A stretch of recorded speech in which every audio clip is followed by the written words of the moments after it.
अस्सलाम वालेकुम and welcome to Test Point official. Dear viewers, इस वीडियो लेक्चर में हम एफबीआर की तैयारी के लिए मोस्ट इंपॉर्टेंट एमसीक्यूज डिस्कस करेंगे। इसके साथ साथ ये भी डिस्कस करेंगे कि तैयारी कैसे करें और कहां से करें। अगर आपको पीडीएफ चाहिए तो पीडीएफ भी अवेलेबल है। एंड तक वीडियो लाजमी देखें, यकीनन आपको बहुत कुछ सीखने को मिलेगा। और जो फर्स्ट क्वेश्चन है आज का हमारा वो है, let us discuss dash unemployment इन पाकिस्तान।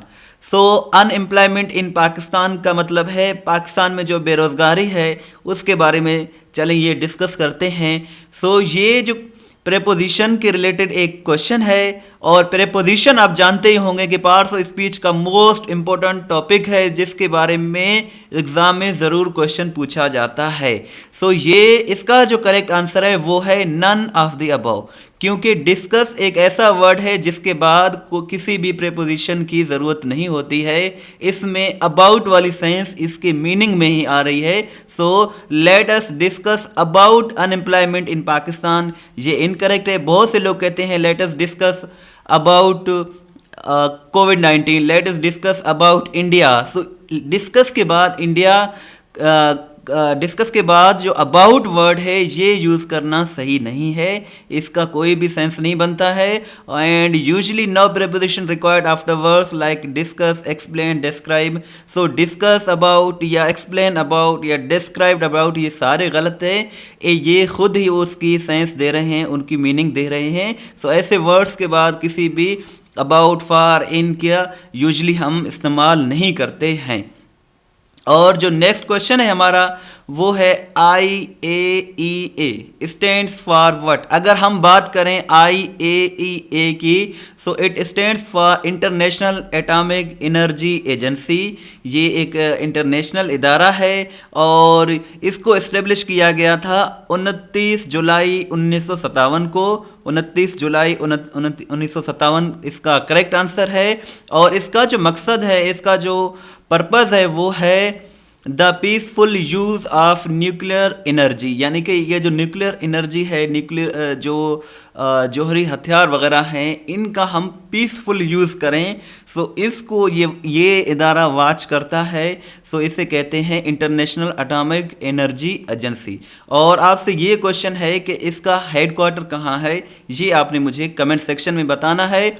आगे बढ़ने से पहले छोटी सी रिक्वेस्ट है कि हमारे चैनल को ज़रूर सब्सक्राइब करें, बिकॉज इस तरह की अच्छी अच्छी वीडियोस डेली बेसिस पर रात 8 बजे हम अपलोड करते हैं। नेक्स्ट जो क्वेश्चन है हमारा वो है, man circuit board in a computer is. So man circuit board mother board कहलाती है। और जो नेक्स्ट क्वेश्चन है हमारा वो है, Morocco and Spain are separated by. So Morocco and Spain are separated by Strait of Gibraltar. Strait of Gibraltar is the correct answer. आबनाए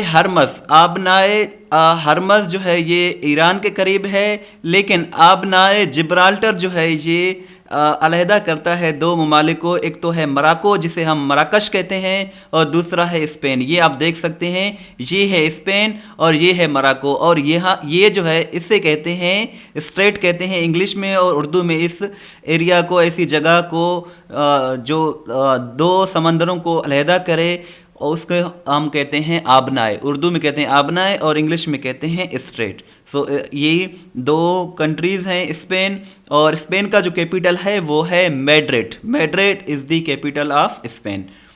next question is the famous Nili river of Sahiwal is.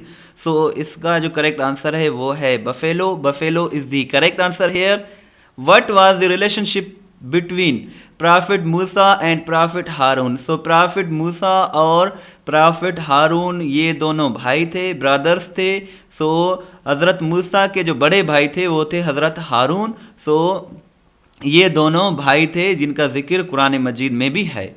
Next question है हमारे पास, which king died while playing polo. यानी कि कौन से जो बादशाह थे या सुल्तान थे पोलो खेलते हुए फौत हो गए। सो उसका नाम था Qutbuddin Aibak. Qutbuddin Aibak is the correct answer here. Next question is, Ali gained 18 marks in monthly test which consist of 50 numbers. What percentage of marks he got? So इसने 36 मार्क्स लिए हैं परसेंटेज के हिसाब से, 36 इसका परसेंटेज बनता है। नेक्स्ट क्वेश्चन है largest island of Pakistan is, Pakistan का सबसे बड़ा जो आइलैंड है वो जो आइलैंड है उसे एस्तोला कहा जाता है। और एस्तोला जो है ये पसनी के मकाम पर है, पसनी के जो कि बलूचिस्तान का एक सिटी है उधर ही है ये, और ये एक आइलैंड है, जजीरा है। नेक्स्ट क्वेश्चन पर जाने से पहले आपसे एक छोटी सी रिक्वेस्ट है कि जब आप ये पूरी वीडियो देखें उसके बाद नीचे दिए लिंक पर क्लिक करके अपना टेस्ट दें, ताकि आपको मालूम हो जाए कि कितने सवालात आपको याद हो गए हैं। इसके साथ साथ जो नेक्स्ट क्वेश्चन है हमारा, India wins freedom book is written by, so India wins freedom ये एक बुक है और ये क्वेश्चन भी एफबीआर में पूछा गया है। सो इसको लिखने वाले ऑथर का नाम था मौलाना Abul Kalam Azad. Maulana Abul Kalam Azad is the author of India wins freedom. Next question है हमारे पास, Qissa Sohni Mahiwal was written by, books के बारे में ज़्यादातर क्वेश्चंस पूछे जाते हैं अक्सर, सो इनको भी आप याद रखें। सो किस्सा सोहनी महिवाल लिखा था फजल शाह ने, Fazal Shah is the correct answer. The famous book of East of Eden is the work of, so ये East of Eden John Steinbeck ने लिखी थी, John Steinbeck is the correct answer. The Sinai peninsula is located in, अगर हम Sinai peninsula की बात करें तो ये इजिप्ट में है, इजिप्ट जिसे हम मिस्र भी कहते हैं, और इजिप्ट का जो कैपिटल है वो है Cairo, Cairo is the capital of Egypt. GT road was constructed by, GT road को किसने तामीर करवाया था? सो शेर शाह सूरी ने जीटी रोड तामीर करवाया था। और जीटी रोड, जीटी का क्या फुल फॉर्म है जी आपने मुझे कमेंट में बताना है, बहुत ही इजी क्वेश्चन है, what is the full form of GT. Next question is Derawar fort is located near, so Derawar या दरावड़ ये एक फोर्ट है, ये किला है जो कि बहावल नगर के करीब है, यानी कि जितने भी ऑप्शंस दे पास पेपर में उनमें जो करेक्ट आंसर है वो है बहावल नगर। नेक्स्ट क्वेश्चन है मैक्रो Polo was a famous, so ये एक ट्रैवलर थे, ये मैक्रो पोलो जिसका नाम था और ये इटली से ताल्लुक़ रखते थे।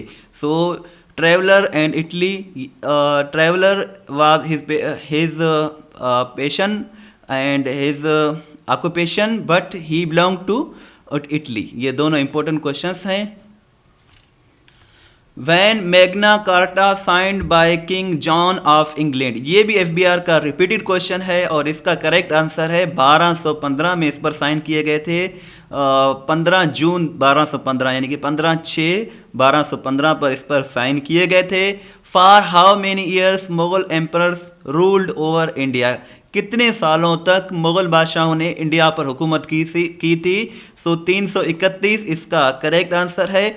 और इसके साथ साथ ये भी क्वेश्चन पूछा जाता है कि कितने बादशाहों ने इंडिया पर हुक्मरानी की थी? सो इसका करेक्ट आंसर है 17, 17 बादशाहों ने हुकूमत की थी इंडिया पर, और 17 ने जब इन सब ने जो हुकूमत की थी तो उसका दौरानिया बनता है 331 साल। 331 इज द करेक्ट आंसर। दोनों इंपॉर्टेंट क्वेश्चंस हैं।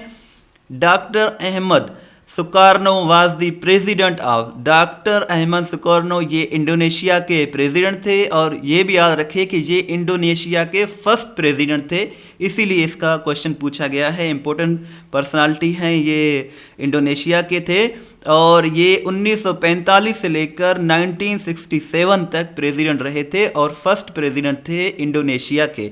अगर हम इंडोनेशिया की बात करें तो मुस्लिम पॉपुलेशन के हवाले से दुनिया का सबसे बड़ा कंट्री है, मुस्लिम पॉपुलेशन के हवाले से। अगर हम ओवरऑल पूरी दुनिया की बात करें तो इंडोनेशिया चौथे नंबर पर बड़ा कंट्री है पॉपुलेशन के हवाले से। पहला चाइना है, दूसरा इंडिया, तीसरा यूएसए और चौथा इंडोनेशिया है, और पांचवां बड़ा कंट्री जो है पॉपुलेशन के हवाले से वो है हमारा पाकिस्तान। और जो इंडोनेशिया का जो कैपिटल है वो है Jakarta. Next question is monarchy still exist in which country? So monarchy जितने भी ऑप्शंस आ गए थे उनमें जो करेक्ट आंसर है वो है जापान। मोनार्की कहते हैं बादशाहत को। अब तक किस मुल्क में बादशाहत है?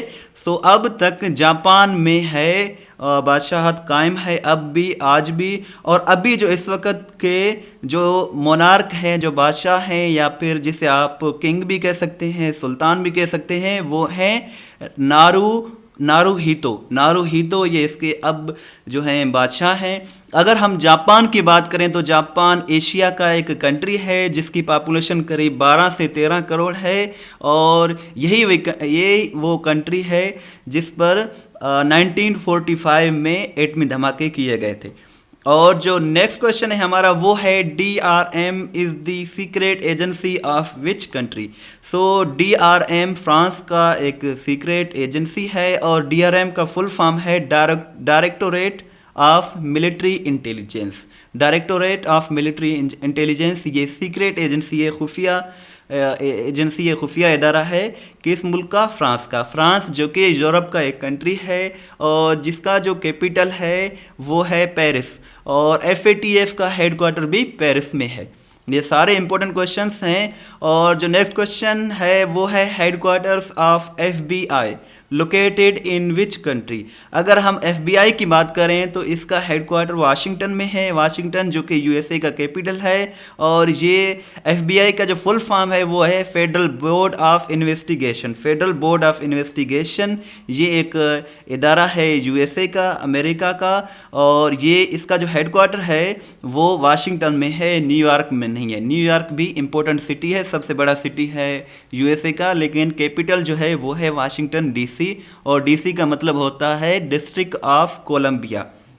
डियर व्यूअर्स, अगर आपको ये वीडियो अच्छी लगी तो इसे शेयर ज़रूर करें। PDF को आप बगैर किसी पासवर्ड के डिस्क्रिप्शन से डाउनलोड कर सकते हैं। किसी भी टेस्ट की तैयारी के लिए testpoint.pk ज़रूर विज़िट करें, बहुत ही अच्छी वेबसाइट है। और इसके साथ साथ यहाँ ये वो वेबसाइट है जहाँ past paper with detail discuss किए जाते हैं। Your feedback, suggestion and comments are always welcome. Thanks for watching and अल्लाह हाफिज़।